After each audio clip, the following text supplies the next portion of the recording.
All right, folks, good evening and welcome to another date on the Journalists Hangout. A very wet day in Lagos, but not to worry, the show must go on.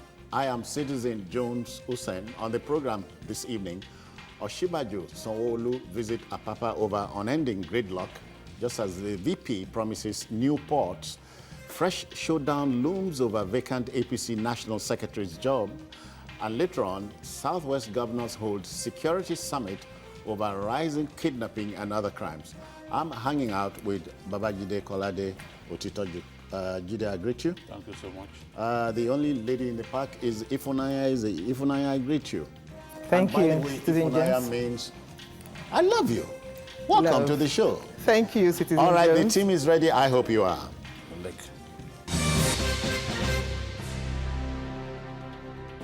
All right, desperate times are indeed here. Well, perhaps not to stay. The question of functional seaports that would ease the maritime sector of the economy, for instance, is one of them. The near-endless gridlock at the Lagos ports obviously calls for desperate attention. VP Professor Yemi Osinbajo, accompanied by the Lagos State, the new helmsman in the state, Babajide Sanwo-Olu, went on an evaluation visit to the Apapa ports on Saturday, irrefutably the busiest in the country, nay, the sub-region. The ports have remained an eyesore and the shame of a nation. As chairman of the Presidential Task Force on the Apapa ports, have remained an eyesore. I just said that. Of course, we have correspondent Ifunanya Eze live. She had been reporting from the ports. Now she's here. You want to fill us in, Ifunanya? Yes, Citizen Jones. The problem of Apapa Port has been quite endemic, like we all know. The Apapa traffic situation, the gridlock, for years now has stalled economic activities around that particular corridor. The issue of a truck congesting the axis, you see trucks and trailers overtaking, even apart from the access roads to the port, you still see them, on other major roads, highways, in the city, in the Lagos metropolis. This has continued to cause major headache to, commuters. At the time, we felt very, very sorry for the bridge because those bridges were not designed to take a dead weight. Definitely. Yeah. This was one of the major concerns because as a national infrastructure, the bridge was not actually meant to carry dead weight like you just stated. But before now, we've had various or several task forces and committees, formed by government to tackle the Apapa problem, so to speak. Yeah. But it appears that the problem just refused to go. They come, they do their bit, they go, and it returns. Yeah. But this time around, we had the latest presidential committee on Apapa gridlock, headed by the vice president himself, Yemi Osinbajo, and the vice chairperson being a former transport commissioner in Lagos by Kayode Okpeifa, who was on ground to ensure that things are done well. Okay. They were given a first 2-week mandate. They came and they were in Apapa. They joined forces with the maritime agencies operating in that particular environment, the MPA, the Nigerian Shippers Council, coming together with them, the police, the LASMA, they came and they sat together and they agreed and said, okay, what do we do? They came up with a workable strategy. And that is, okay, let's... At least on paper. Well, we saw something because when we went to Apapa, I actually went there to investigate. I did several reports on that. I investigated. They had the truck park, the transit truck park that was at Lily Pond, given by the Nigerian Ports Authority so that they could move these trucks away from the bridges and the roads against the backdrop of the ultimatum that was given. Yeah. Remember, it was a 72-hour ultimatum that was issued by the president. So against that executive order, they moved those trucks to the transit park in Apapa, and they're now waiting for when they would deploy trucks to the one at Tinkan. If at the moment, we want to show you footage from one of your earlier reports. Let's see this. of course, as you know, short-term measures, and then there are mid to long-term measures.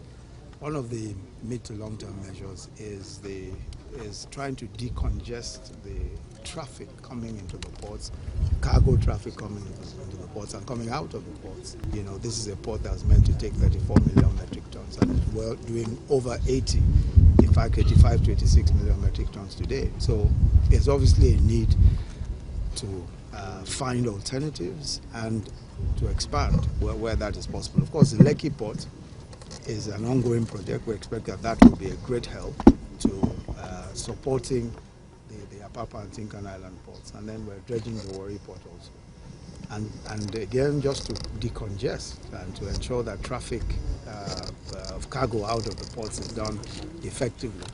You know that the Lagos-Kano rail is also starting from the Apapa port, you know, so we expect that we should be able to get cargo out of the Apapa port using the rail, using the standard gauge rail to take traffic and to take cargo out of the Apapa port.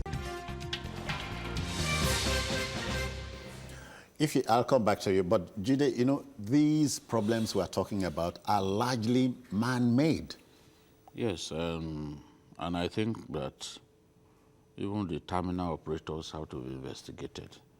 I want to believe that this problem is man-made, as you said, and some people are deliberately causing economic sabotage just because they want to make some money.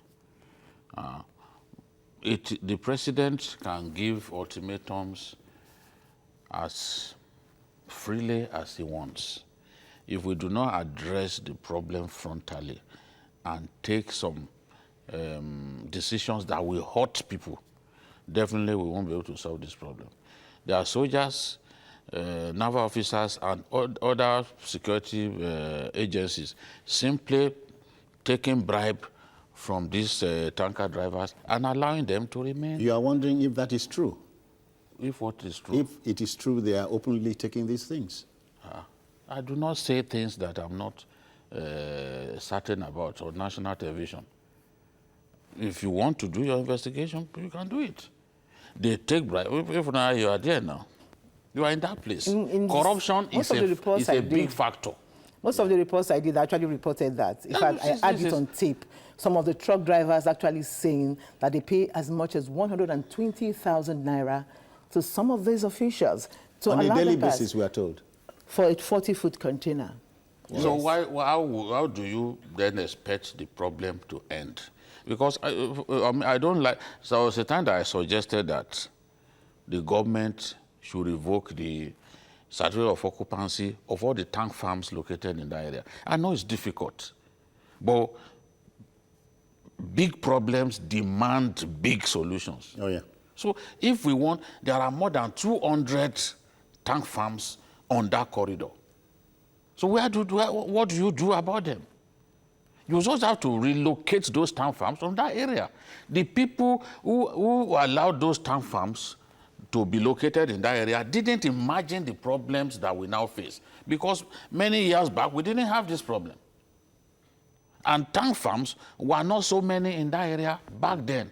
But today everybody comes to Lagos to load PMS. When we could actually do something about some of our ports. When in actual fact, in the past we had been loading these things even through rail. By rail. We were distributing petroleum products through rail in the 70s and even 80s. Oh yeah, without Today, everybody brings his articulated vehicle to Lagos to come and load. So why won't we have this problem? So the truth is, there are issues that need to be addressed.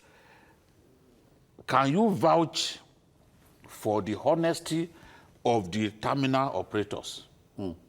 What can we do about the fact that they deliberately frustrate importers so that they can continue to pay them mortgage and all that? What do we do about that as a people? Because these problems have to be addressed. People defecate right on the road, they defecate, they bath, they do everything. I mean, it's shameful. Apapa is a national shame, and it has to be, that national shame has to end. I believe that the president and the VP need to take very strong, even if they are remedial measures, very strong measures to put an end to this nonsense. And we always, at a time like this, if you are looking for scapegoats and so on, desperate situations demand desperate actions or reactions, if you like. The chairman, the vice president, talked about the immediate, the medium, and long term. Yes. I'm looking at long term. Yes, long term, he stated it. One, we need more ports, deep sea ports in that regard. Then the issue of, we must revive our rail. The rail system, there's no two ways about it. Then when you talk about multimodal transport system, we have our waters. We are not optimizing the potential in that sector at all. Like Jide said, you are talking about terminal operators. You cannot say truck drivers leave the road when you've not done what you're supposed to do. Yeah. Terminal operators, I would say, since the concession of the port. We concessioned the ports, they came and they demarcated the port, and the rail tracks were closed up. Oh, yeah. They shut them out. So in that regard, we can't even, because for crying out loud, you paid for this particular portion. They need all the spaces they can get. But even at that... And so many things will give. Yes, even at that, what did they say? The issue of economic sabotage is something government must look into seriously. Terminal operators are bleeding this country. Beyond the issue of the tank farms, let's talk about those who we concessioned our ports to. They are supposed to take in these containers, empty containers, but you see, they don't have holding bays. These are part of the rules of engagement. They are not, actually taking this into consideration. Government is not asking these questions. You're supposed to have holding bays for these empty containers. You are not. They come and they now... you take them. But what we now see is, rather than take these things in, they will come and tell you, oh, stay there. We can't take more than 100 or 200 or 300 trucks in at a time. So this leaves these containers on top of the articulated vehicles. But remember that as an importer, when you import your goods, before you take delivery of your container, you're supposed to pay deposit. Yeah. You pay deposit on these containers because that is what they hold you by, so that when you return this container, they give you like 3, 4 days or 5 days, free days, so that if you don't bring it before that expiration of those days, then they start collecting demurrage. Yeah. But in this instance, you see, as long as the articulated trucks are lined up on the bridges, they stay for 2 weeks, 3 weeks, 1 month as the case may be. They are deducting these monies. And those things, I'm telling you, are in billions of naira. We're talking about millions and billions of dollars that they repatriate to their home country. So at the end of the day, you see this task force that we form, they come, there's nothing much they can do. I will actually give kudos to this latest task force that was formed by the president. If you go to Apapa now, you will see there's a leeway. They've done something. But my fear is, as at 24th of this month, their mandate expired. When they leave, what happens? That is the question we should be asking. 24th was yesterday. Was yesterday. Well, Jide, I'm sorry. Let's look at the customs. Customs still operates manually as opposed to the other way around, which is the current thing. Operate electronically, so you can see through. And that also delays things at the port. Yes. The scanners, yes. The scanners, yeah. Because what the scanners will do in a few minutes, you probably need even 24 hours to do it.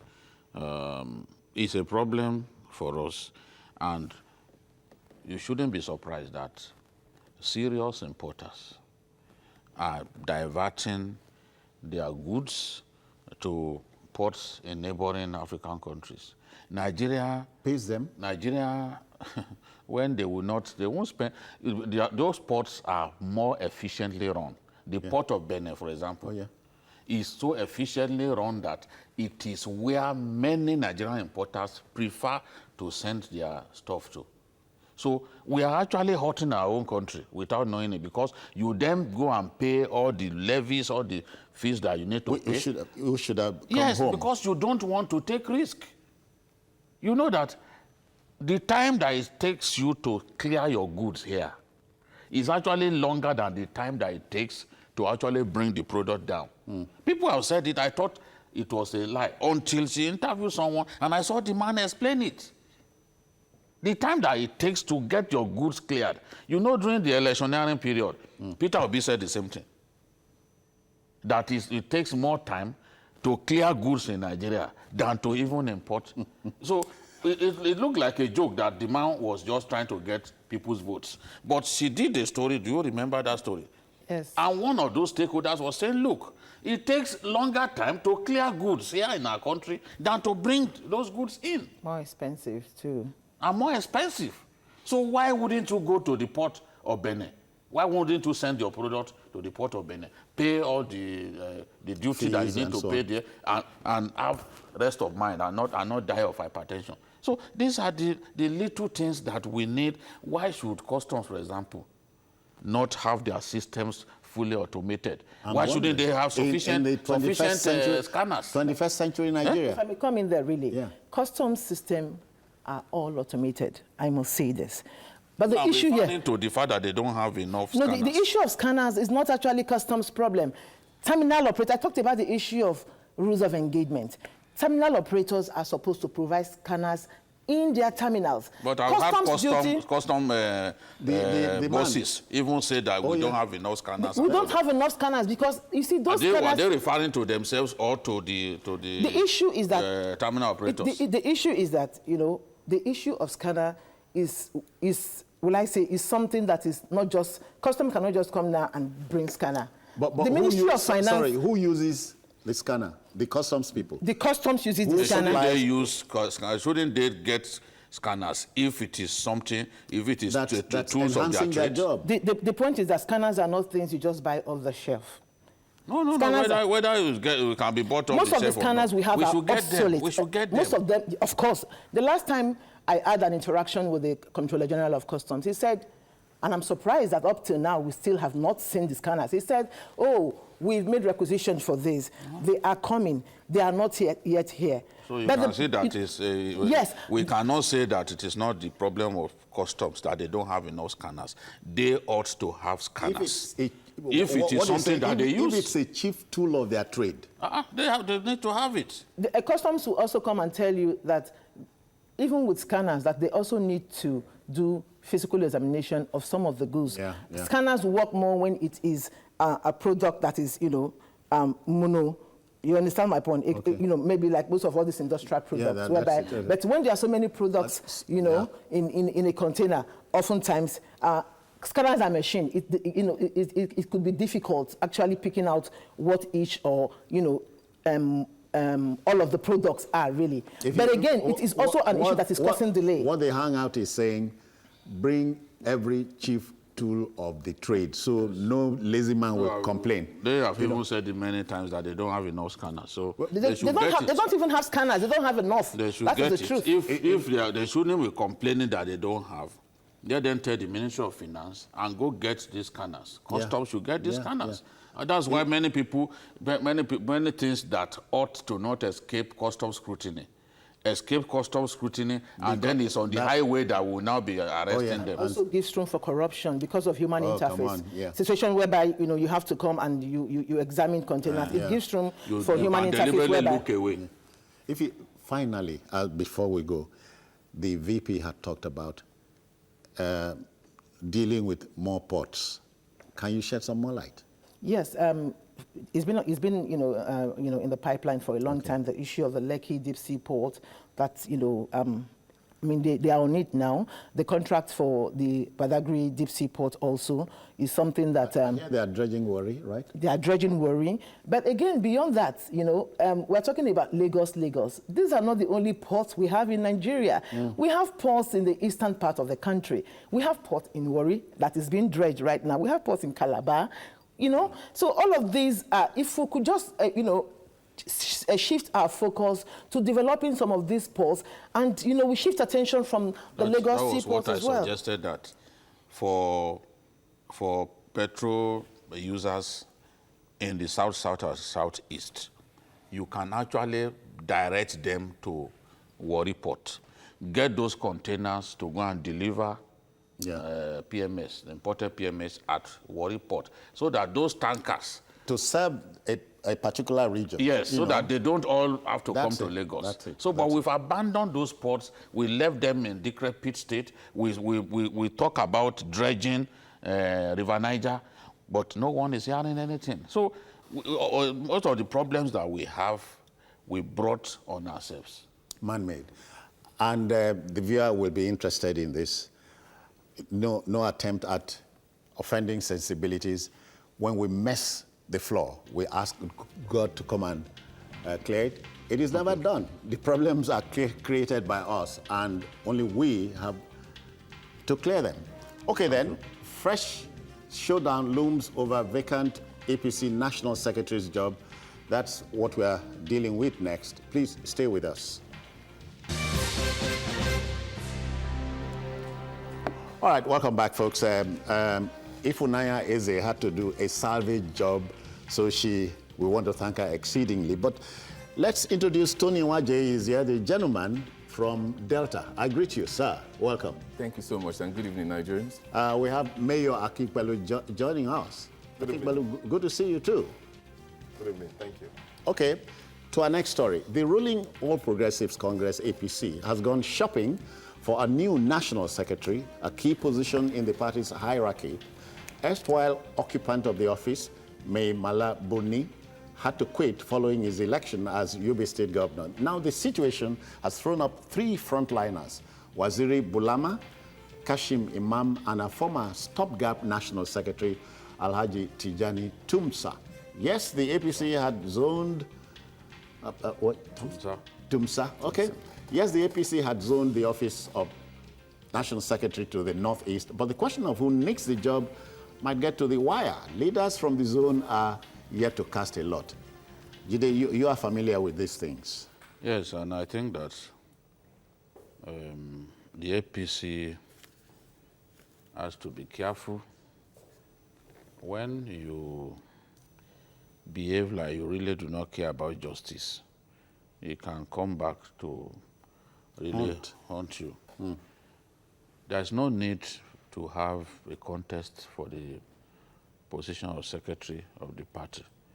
In line with the tradition of the APC, what usually happens is the person who comes second in the last contest for that position, maybe at the convention, is usually allowed to step in. That was what happened with the position of PRO of the party, which the Kwara man, Bolaji Abdullahi, vacated when he joined Bukola Saraki and the PDP. Barrister MB Mustafa was the one who contested that position with Mai Mala Buni, who is now the governor of Yobe State. MB was convinced to step down at the last minute. You can imagine a young man being convinced to step down just when delegates from his own state were about to start voting. Around 6:30 p.m. at the convention ground. The big men in the APC pleaded with him that we want this thing to go to Yobe State. We want Mai Mala Buni to retain the position. Please honor us, honor the president, honor Asiwaju Bola Ahmed Tinubu, and step down. The current Senate president, Ahmed Lawan, literally was on all fours begging him. And then they took him to Asiwaju. Asiwaju told him, honor the president. We have agreed that this thing should go to Yobe State. Okay. Step down. We are going to reward you accordingly. And he did that. That's the third time that the same man was being told to step down. Back in 2014, he was told to step down in this same party. So Leaders you, of you the say that's a Northeast. loyal party man? Yeah, how then do you determine loyalty? Forget about how he came, right from the CPC days. Even before CPC days, they were the ones who formed the group in 2002 that Buhari used to launch his political career. So it's now time for Taraba to lay his hand on what is rightfully theirs. We are now thinking of an election and bringing people like Tumsa and the rest of them. I mean, it is injustice. And injustice begets injustice. Because by the time this matter, by the time it begins to affect the party, they should be able to look back and say, where did we go wrong? What did we do that was wrong? Because people are complaining in Taraba. Yes, Taraba is not fully an APC state, but they've always done well. You know, they've always pushed the PDP to the brink in elections. But what belongs to them, in my view, shouldn't be taken away from them. And more so when you've convinced this man, three times, and he obliged 2014, 2017, and 2018, and he agreed on all occasions. On all occasions, even the last one, campaign ground, convention ground, deep into the election, that he probably will have won. And now after all, Jide, if Maybala didn't nick the governorship, Maymala didn't nick the governorship, the post wouldn't have been vacant. Yes. Yeah. Yes. So, Tony, but you know, in politics, 2 times 2 is never 4. And as they say, stupidity is not a handicap, which goes to tally with what Jide said. Biding your time. Yeah. Okay, I think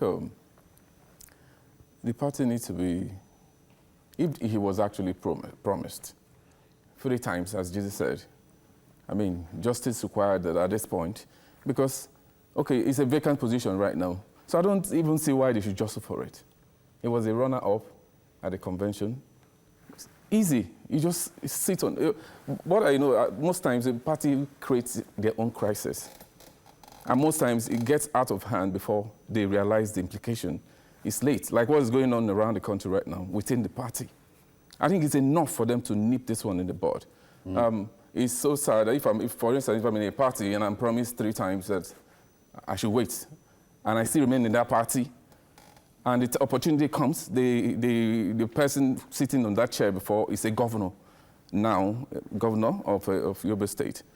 It's natural. We don't need to. Must we compete in everything? That's when interest starts setting in. Why didn't they compete for PRO of the party? It happened before. So why this? I don't want to believe that there's something going on, because if it succeeds, it won't do the party any good.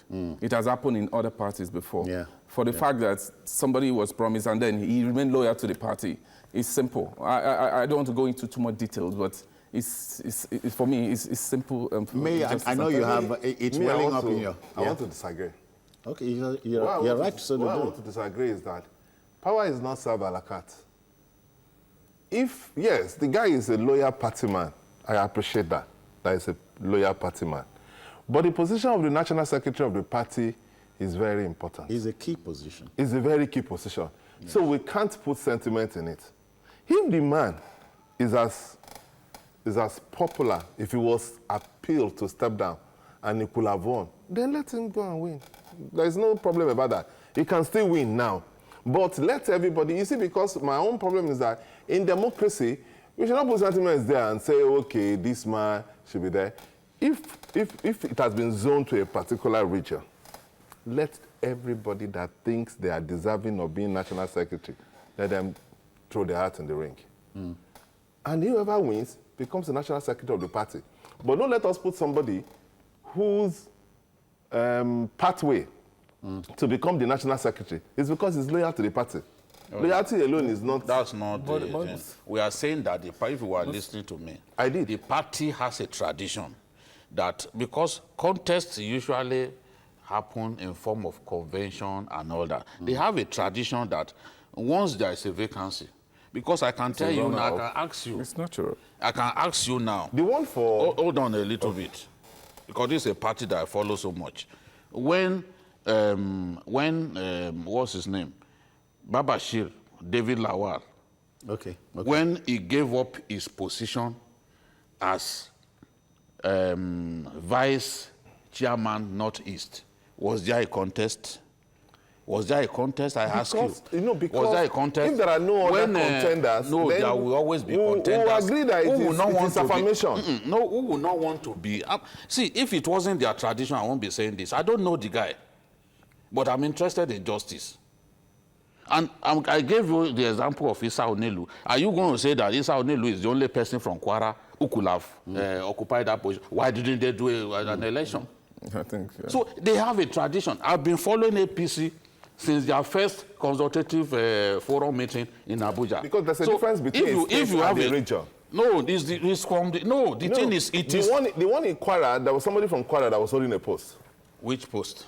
Yes. Even and they picked another person from Kwara. No, you see the thing, he was the one, you know that at that time, Onelu contested against him and came second. So the moment this person vacated the position, they let Onelu move in. That is the tradition of their party. Because they're from the same state. No, not because, no. But it's not a matter of they are from the same state. They usually zone it. It just happened that both of them contested from Kwara. It's zoned to that zone. All these people, Tumsa and the rest of them, they are from the Northeast. It's zoned to the Northeast. But the thing is, they always say, okay, once we are in this situation, so that we do not need a contest, then the person who came second, because that was a valid election back then. So the person who came second... But that election is different from this one. That election is different from this one. But is that election that different. May Malabune emerge?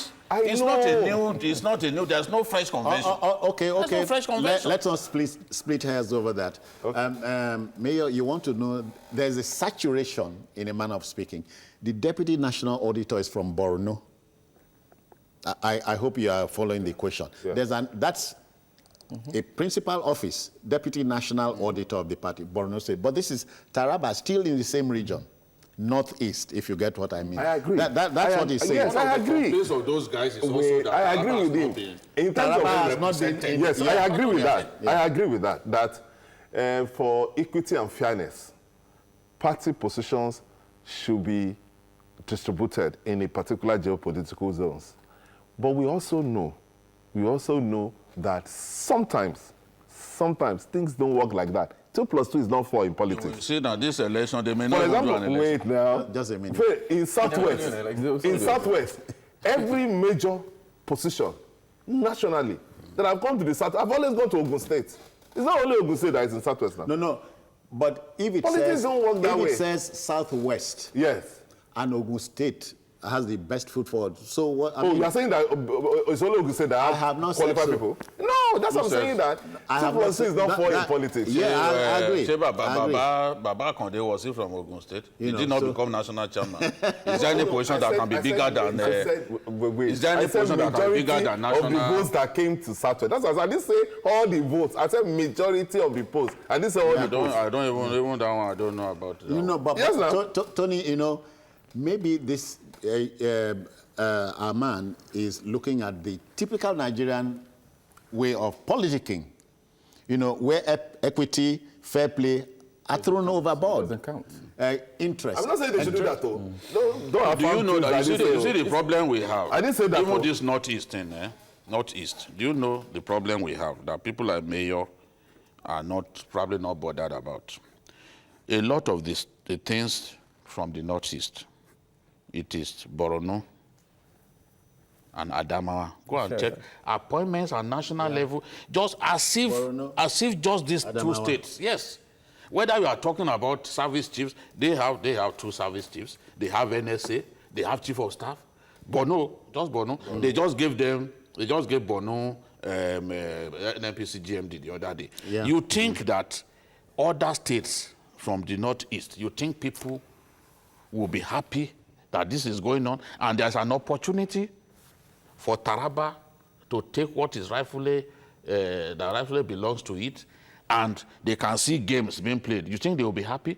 So this is the thing. If they didn't have that tradition, if they didn't have that tradition of not bothering, once they've had a convention and someone came second in that convention, they don't bother to go and do a fresh election. Because that was a valid one. Yes, I agree with That's how it is in primary. So the thing is, and we are saying, they've even amended the rule now that primary election, that, so the thing is, if it was a valid convention then. For the post of the national secretary is too important for the... Okay, wait, if you are saying it's too important, let me ask you another question. It has to do with it. Did May Mala, is very important, did May Mala Buni, did he do election in 2017? Even this last one. So then we're seconded. So in 2000, did he do an election? What I'm saying is this. He didn't do an If it is election. done to the notice, why I could If say it that was not there is no important, why fairness, didn't May Mala Buni do you election at that understand, time? why I can agree that there's no fairness. If somebody from Northeast is vacating a position and the party decides to take it to North Central or Northwest, then I will agree that there's no fairness. No, in Nigeria, Why didn't they take if what is Onelu got? Why didn't they take it out of... That's not how Nigeria is. Yes, I agree. I came agree with second. you. What they always say is if you I come agree with second, you on that. and then... I agree with you on that. But what I'm saying is that this man will still win because he was second the last time. You see, no, You you don't contest, he was follow. second. In politics, dynamics change. Yes. There is a new national chairman now who was enthroned at the same convention that's where where the he problem came is coming second. from. And then this new national chairman may have his own ideas. That's where the So problem it doesn't is coming follow that because he came second. I know that. What I'm just saying is that this shouldn't so that's be why it written doesn't eyebrow. follow. We will Now not he will win take again. it. We will not take it that the dynamics that happened when he was second is still the same dynamics now. That's my argument. The one we are saying is gentlemen, that they have a let's be tradition. orderly. Let's be Yeah, I agree that they have a tradition. Why are you not Tonya admitting and that they Jide- have that I tradition? agree. I'm not disputing that. So why should the tradition Please deny it now? let there be order at the hangout. We are orderly people. Yes, we The are, idea yes. must not be created that it is mayor versus the rest. But we are saying we can meet somewhere in the middle. Ours is just to provoke the debate, rake the issues, drop them on the table, and allow Oh, it's for them. the- Yes, I agree. decision. I agree. It's Yeah, I agree their on that. decision. But I we'll agree. tell them what we decision. think is Oh, wrong. yeah, oh, yeah, oh, We'll yeah. tell It's- them. I agree with Fair that. is fair. In Yes, politics. I agree with Some that. of the things that I thought about. Is the runner-up? Oh, yeah, I mean, so- And you don't you don't even need this which crisis. is saying It's the even a guy, party. which is saying the guy is popular. Yeah, Yes. it's simple. It's not about bringing because the post of the secretary is. It's I mean, important. It's the Was it not important that time when May Mala didn't have to do an election? Did he do an election? How did Omoshomola emerge? Did You want to Oshomole do the really contest an mathematics of election? all Did they this. contest So I think against they need to watch this It's a carefully. formation now. The man is kicking, so I think they should look at it. Affirmation is Why allowed. didn't they insist that they should run? Everybody should But run. affirmation is part of It's it's what allowed. is He didn't do it. That was not an election. We talk about consensus. Yes, if now. it is a consensus, It is so be allowed. it. So So be be it. it. If It's everybody part of the agreed that process. we don't need to contest against this man, and then it was and there was affirmation, it's still allowed. Yeah. It's still democracy. what is happening to If it's a APC now? consensus for real. With the way they are taking away mandates that APC members got because of the shenanigans that happened in the primaries, you will see where I'm going. People will imagine that because they are leaders of the party, they then deliberately cheat other people. yeah. That's not nice. They Yes, don't I cheat agree. other It's people. not And at the end of the day, And they pay. those It tickets have hurts, been yeah. taken away from them now by the courts. They're losing the state. All right then. Well, the debate must continue. The debate must continue. You know, as we say, better late than never. It fits in with the next story. If we appraise the rally of the Southwest governors in the face of exacting insecurity threatening the region, then you can say better late than never. After initially pussyfooting over the distressing situation, governors of the geopolitical zone have decided finally to collaborate with one another in order to face the monster. A summit is on the cards where options will be weighed. Jide, when men and mountains meet, usually great things are done. And you are capable of identifying great I things. agree. I agree. Oh yeah, because I the agree. mountain is there. Yes. You see, we challenge the governors to do something quickly about the deteriorating security situation in the Southwest. We want a situation in which we can travel freely within the southwest, go to Osun, go to Ekiti, without the fear of being stolen by kidnappers. Now they've come together, all 6 governors in attendance. And not only did they agree that, look, we should do more to protect our people, get traditional rulers involved, get the young people involved, get the youths involved, you know, so that the people can be better protected. And then the issue of integration that they've been talking about for years also came in. You know, people like Aregbesola and even the former governor of Ondo State, Mimiko, have always wanted integration of Southwest region. You know, first, Aregbesola even pushed at one point that the Southwest states should take over the Lagos-Ibadan Expressway. Yeah. Just the same way that he wanted the major roads that link the states together to be rehabilitated so that there will be free movement of goods and services within the Southwest. So now, but security is an issue now. We cannot deny that kidnapping has become rampant. To the people who want to make it look like, oh, we are exaggerating this. I heard that the VP even said kidnapping is being exaggerated. I only refer them to police records. According to the police, between May 10 and June 14, 1 month, 424 kidnappers were arrested across the country, and 79 of them, 101 of them were arrested in Kaduna State alone. So you can tell which state is the capital of kidnapping. It is Kaduna State, you know? So kidnapping, if 424 in just about a month, and it should bother us as a people. It should. It should bother us because even a lot of those victims, their cases are not even known. Many people have died. Reported, yeah. So this is the thing. The governors have decided to come together to try and see how they can solve this problem. Beyond the measures that they are taking with the, working with the army, working with the police, they are trying to come up with strategies, including even community policing, which will help us understand our environment better and identify undesirable elements in our societies and give them up to the police to serve justice to them. Yeah. So it's a good thing that the governors put political differences aside. And we had a full house, different stakeholders. I think this is the most attended meeting of Southwest governors in recent times. A long because time, yeah. The people that ought to be in attendance were in attendance, and everyone clearly wanted a solution to the problem that we have. There's a common enemy, Tony. And Tony, the Yoruba country, I know you speak smattering Yoruba. Ijo tabaribi, ijo na lo nwole. Can we explain? The day we will see evil, that day go enter ground. So it is saying if the governors say no, it will be no. Yes, I'm happy they are standing up firmly for the first time. And apart from that standing up, I want implementation. Something people need to see, you know, you need to travel with assurance that nothing. I want to travel after that meeting and see security line up between here and Ore. We are sure. Between Ibadan, yes, between all over the region. All over the region. And now, you know, your way the kidnapping is is making waves right now. So they finished the meeting, implement. Now I want to see those practical things come to play. Security has to be enforced. I mean, these roads needs to. But I think first and foremost, the roads needs to be good first and foremost, because I've noticed that you need to travel on this road. Most of these areas where you have these issues are where you have bad portions because they wait for you there. The moment you come down, they come for you. So they need to fix the road first and foremost.